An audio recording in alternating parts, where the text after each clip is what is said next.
Welcome to The Art of Likeability, ranked one of the top podcasts in the world. In this podcast, you'll discover how to leverage likability to build stronger relationships, lead more efficiently, close more sales, and keep customers happy while increasing success in your professional and personal life. Let's jump in with your host, Arel Moody. What's going on, Likeability family? Arel Moody here, your host of the Art of Likeability podcast, where we teach you the strategies and skills you need to absolutely take your life to the next level in various different ways. We can do about, personal relationships, interpersonal relationships, how you feel about yourself, romantic relationship, professional. We go all over the place with this, okay? Today and this week's episode is actually a very important one. What many people do when they think about their past, how they occur to them, and like when you think about yourself, how do you show up in your mind? So for a lot of people, we remember these moments, these individual moments that define who we are. So typically what's easiest to remember are the moments in which we made mistakes, moments in which we messed up, moments in which we said, I wish I would have said this. I wish I would have done this. I wish I wouldn't have let this person get away with whatever it is. Typically, we really beat ourselves up, and especially if you are someone who might be looking at your life and saying, I should be further on than where I am right now. I should have accomplished more. And it's real easy. I mean, you scroll through social media, you look at Facebook and Instagram, whatever you're looking at. It seems like everybody's living the best life. They're drinking unicorn frappuccinos. They're buying big houses. They're getting these new cars. They're going on trips. And you're like, what am I doing wrong? I should be doing that, and I'm not doing that. Why is it seems like everyone I know is doing it, and I'm not? So what happens is we look back at our life, and then we have these thoughts. We have these beliefs of our mistakes. And then what typically happens is we start beating ourselves up. So I want to change your frame of reference when you think about the moments in which you made the mistakes. Because what I would encourage you to start doing is not judging yourself based on your past mistakes. Instead, judging yourself based on how much you've learned from those past mistakes. How much growth have you had from those past mistakes? How much have you decided to repeat or not repeat those mistakes? And I'm talking about the big ones. I'm not talking about those small mistakes that we keep repeating because of habit. Like, oh, I never put my keys in the same place and I'm always searching for my keys in the morning. I'm not talking about that one.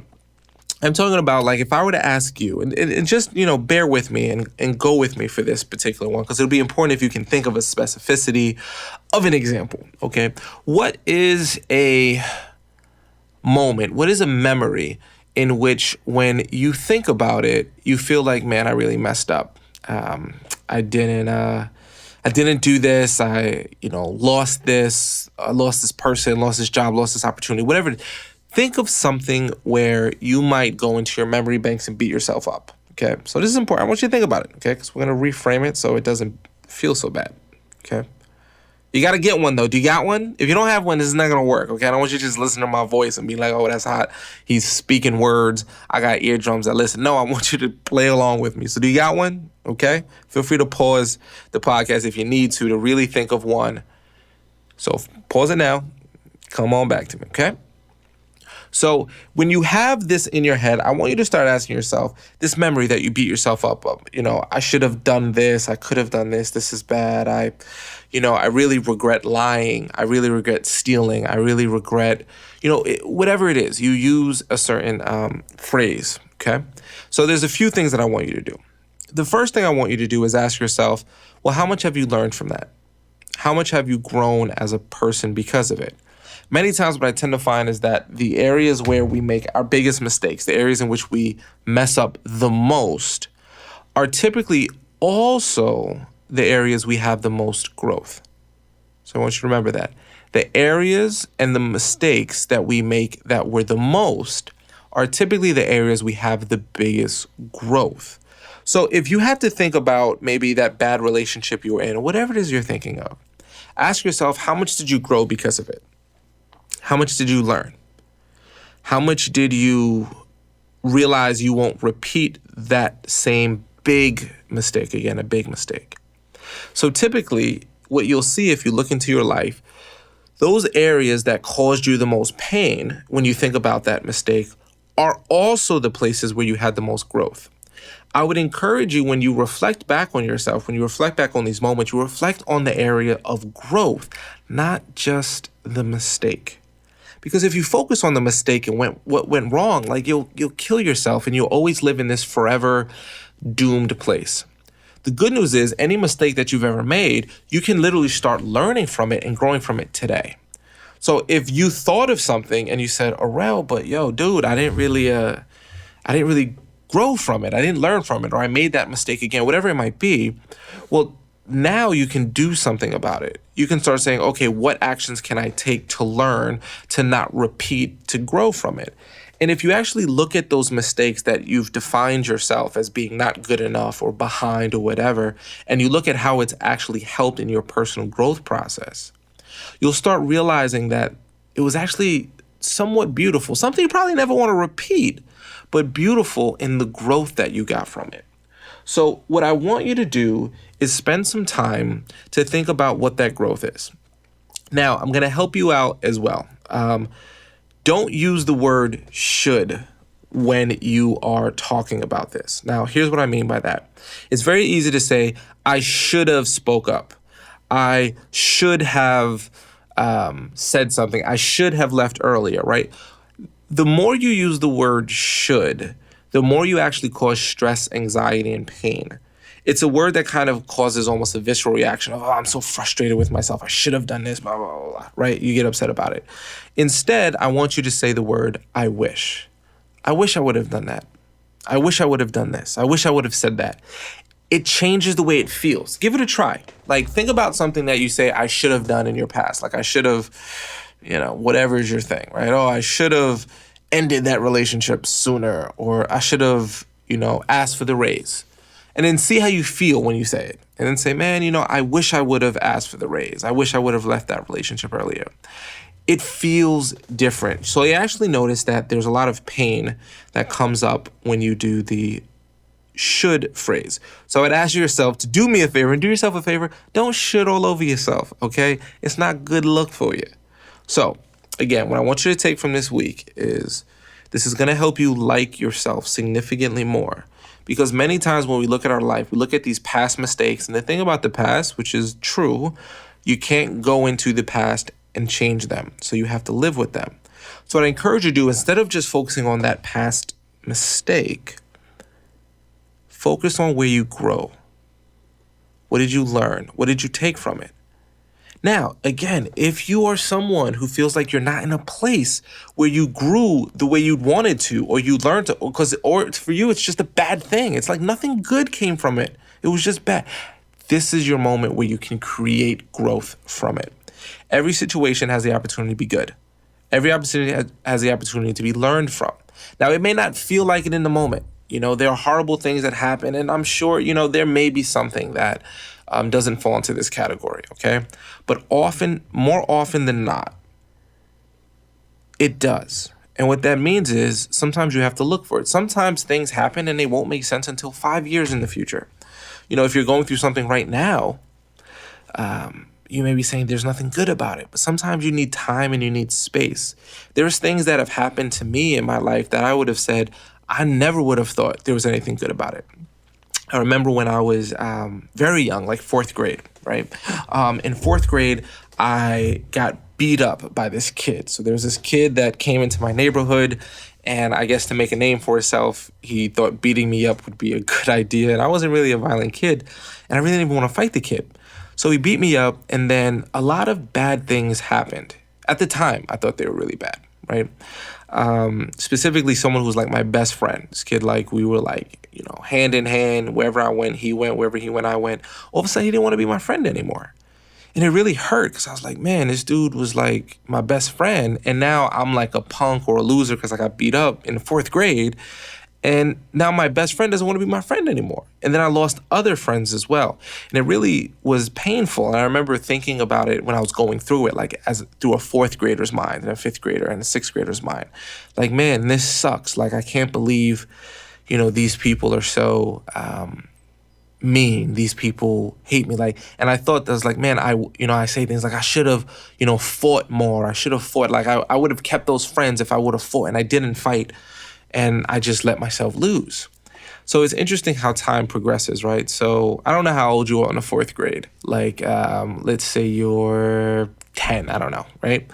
So when I was 17, that person who was my best friend, in his youth, he decided to make some really bad choices. He decided to commit some crimes, and he got sent away to jail. So when I was 17, I was going off to college. When he was 17, he was going off to prison. Now, it's not unreasonable. It's not unreasonable for me to think that, maybe I would have been with that friend of mine committing the crime and trying to fit in and like hold on to our friendship by going with whatever was the, flow that led to that crime, which led to that prison time. So it took years. It took years for me to see there was actually some good in that experience that happened in fourth grade. And, that friend of mine, like, he was the Batman. I was the Robin, so like whatever he said, I would do. So, I could argue like, oh, I could have helped him. Maybe I could have, stopped him from doing it. But ultimately, I think his personality would have overpowered mine, and I would have went with him because that was kind of the nature of our friendship.